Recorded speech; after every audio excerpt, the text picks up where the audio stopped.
So another function that is quite good with MS Project is you can put time off.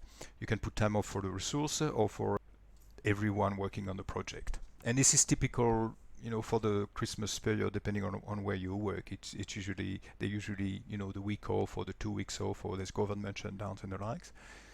So what you do is you go under your project tab, you go into change working time, and then you can see there's already some calendars. It could be 24 hours night shift, or even calendar to resources. But what you usually do is to use the standard one, and you make the change in there. You can also create your new calendar if you're keen, and then you specify which days are off.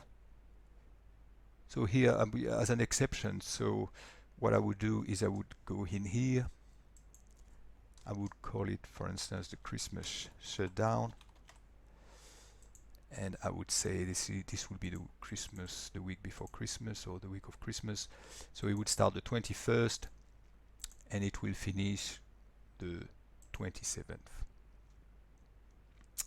And then I would press OK, and I would put that time off. But as an example here, let's put the 3rd of August as well, because this is where I am here. So let's see how it impacts my schedule. I would go here, I would say the 3rd of August. 3rd of August is off. That's it. So it takes it automatically. I press OK, and bang. So what is done is it has added one gray area here. So the Monday is put it as off, and then it has moved everything by one day. So now the finish is 11th of August.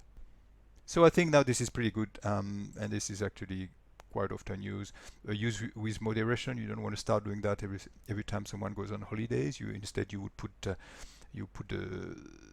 holiday of the guy here, so it's very visible for everyone. But for Christmas, or sometimes depending on where you were.